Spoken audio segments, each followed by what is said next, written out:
Das hier ist der LG OLED Evo G4, der Nachfolger des G3, und das ist der beste Fernseher, den wir bisher getestet hatten. Spoiler Alert, er ist noch besser geworden. Hallo, hier ist Fitus von HiFi.de. Wir haben den LG OLED mit Micro Lens Array der zweiten Generation getestet und wollen in diesem Video vor allem die Frage beantworten, was man eben neben der noch etwas höheren Spitzenhelligkeit jetzt alles an Verbesserungen bekommt. Außerdem gibt es nach dem Fazit noch einen kleinen Ausblick auf die Konkurrenz, die dieses Jahr nämlich deutlich härter wird. Wir haben hier einen OLED 55 G4 in unserem Testlabor, also eine 55 Zoll Variante, und zwar noch bevor diese offiziell im Handel erhältlich ist. Außerdem gibt es den G4 mit Meta OLED Panel noch in 65, 77 und dieses Jahr erstmals auch in 83 Zoll.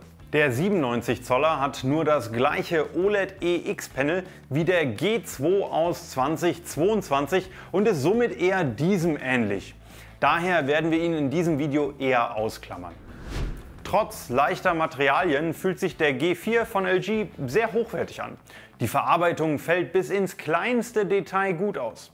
Mit seinem edel wirkenden Metallrahmen ist der Fernseher nur 2,8 cm dünn. In 55 und 65 Zoll gibt es zwei Versionen. Eine mit Standfuß und eben die mit der Wandhalterung. Der Standfuß ist schön schwer, wenn ihr versteht, was ich meine, und optisch zurückhaltend. Er ist in zwei Höhenpositionen verstellbar, damit man zum Beispiel auch eine Soundbar platzieren kann. Bei der Wandmontage sitzt der Fernseher so flach wie möglich an der Wand. Abseits der Wandhalterung ist die Version aber komplett identisch zu der mit Standfuß. Im G4 steckt die neue Generation des Meta OLED Panels von LG Display und ein komplett neues, stärkeres Alpha 11 Chipset. Und das ist gar nicht so selbstverständlich bei neuen Fernsehern. Denn LG hatte zum Beispiel das Alpha 9 Chipset aus dem G3 in verschiedenen Generationen eigentlich schon seit dem C8 in 2018 verbaut. Das heißt, von der Hardware hat der G4 schon bessere Voraussetzungen für die Bildqualität. Die Latte liegt aber auch sehr hoch, weil der G3 ja schon ein ausgezeichnetes Bild geliefert hat. Sonst hätte dieser ja auch nicht unser Shootout letztes Jahr gewonnen. Für den Test hatten wir dann also den G3 nebendran zum Vergleich und auch noch unseren Sony Mastering Monitor als Referenz. Beim G4 hat man am meisten Abstufungen in hellen Details, weil der Mastering Monitor ja alles bei 1000 Nits klippen muss. Das liegt daran, dass der Fernseher eben bei kleinen Fenstern noch heller werden kann. Bei großflächig hellen Szenen ist der Monitor aber immer noch heller. Klar sind die Messwerte auf dem Blatt etwas höher als beim G3, aber dasselbe Material wirkt auf dem G4 auch einfach noch etwas dynamischer im Filmmaker Mode. Außerdem sind die Farben in dem Modus sogar noch näher am Ideal, wobei man mit dem bloßen Auge schon beim G3 keinen Unterschied mehr ausmachen konnte. Für Dolby Vision gibt es bei LG jetzt 6 verschiedene Bildmodi, was definitiv zu viele sind, aber es gibt auch einen Dolby Vision Filmmaker Mode, den man ja immerhin schnell und einfach auswählen kann. Neu ist auch, dass man das Tone Mapping für HDR-Inhalte selbst beeinflussen kann. Wir im Testlabor finden sowas natürlich super und ich freue mich da auch schon drauf, daran mal ein bisschen rumzudrehen, wenn wir uns hier mal wieder einen Film reinziehen und damit eben noch mehr Dynamikumfang rauskitzeln können. Wenn sich jetzt viele von euch genau dafür auch interessieren, können wir eventuell auch noch ein zweites Video darüber machen, wo es dann wirklich einen High Dynamic Range Deep Dive wird. Im Normalfall sorgt das voreingestellte Tone Mapping aber dafür, dass auch sehr helle Schattierungen und Abstufungen noch sichtbar sind, auch wenn es theoretisch ein ganz wenig an Spitzenhelligkeit kosten mag. Und ja, für die, die es wissen wollen, haben wir auch die Spitzenhelligkeit im lebhaften Modus gemessen. Da sind es fast 2200 Nits bei einem 2% großen Fenster, wobei man dann eben keine korrekten Farben mehr hat. Bekannt ist bei OLEDs das perfekte Schwarz und der somit quasi unendlich hohe Kontrast sowie die konstant gute Bildqualität, auch wenn man relativ schräg zum Bildschirm sitzt. Und Dieser Betrachtungswinkel ist dank Micro Lens Array ja nochmal breiter. Spiegelungen hat man auf dem G4 wirklich kaum und das ohne dafür irgendwelche Nachteile in Kauf nehmen zu müssen. Dank 120 Hertz Panel wirken Bewegungen und Kamerafahrten recht scharf. Und willst du das 24p Ruckeln von Kinofilmen beseitigen, dann kannst du natürlich auf die Zwischenbildberechnung TrueMotion setzen. Dann jedoch können bei schwierigen Szenen Artefakte auf dem G4 entstehen, wie es aber bei allen Herstellern irgendwann der Fall ist. Gaming-technisch hat der G3 ja schon alles geliefert, was man für PlayStation 5 oder Xbox Series X braucht. Und obendrauf gibt es jetzt beim G4 sogar noch bis zu 144 Hertz fürs PC-Gaming. Der Input-Lag wäre dann auch bei nur 4 Millisekunden, aber auch bei den Konsolen sind es zwischen 5 und 14 Millisekunden, je nach Einstellung, aber immer äußerst gering. Mit dem Spieleoptimierer lassen sich viele Sachen schnell und einfach anpassen. Noch mehr oder genauere Einstellungsmöglichkeiten im Spielemodus, wie zum Beispiel bei Panasonic, gibt es aber leider nicht. Beim G4 findet man quasi alle digitalen Anschlüsse, die man überhaupt brauchen kann. Neben 4 HDMI 2.1 Schnittstellen, wovon eine natürlich auch ein Enhanced Audio Return Channel ist, findet man auch die anderen üblichen Verdächtigen inklusive Twin-Tuner. Nur analoge Anschlüsse wie Kopfhörerausgang oder AV-Eingang vermisst man bei LG. Als drahtlose Verbindungen stehen Bluetooth oder auch WLAN zur Verfügung. Das neue Betriebssystem WebOS 24 sieht wieder ein bisschen anders aus und hat eine wirklich große Auswahl an Streamingdiensten und Apps parat.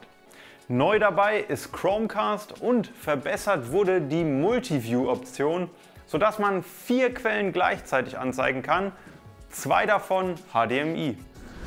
Die Menüs sind einfach übersichtlich und komfortabel gestaltet. Das gilt insbesondere für die Schnelleinstellungen, die per kurzem Druck auf die Zahnradtaste am linken Bildschirmrand erscheinen. Die Cursorsteuerung mit der Magic Remote ist dafür wirklich praktisch. Das einzige Manko ist, dass die Fernbedienung immer noch genauso aussieht wie in den Vorjahren und wenn man sie mit dem Premium-Fernseher vergleicht, irgendwie ein bisschen billig wirkt. Neu ist das Renew-Versprechen. Ab jetzt sollen LG-Fernseher, solange es die Hardware zulässt, 4-mal ein Upgrade aufs neue Betriebssystem bekommen, sobald dieses ein Jahr alt ist. Los geht's also beim G4 in 2026 mit dem WebOS 25. Der Sound des G4 selbst ist so, wie man es von so einem dünnen Fernseher erwarten kann, also okay.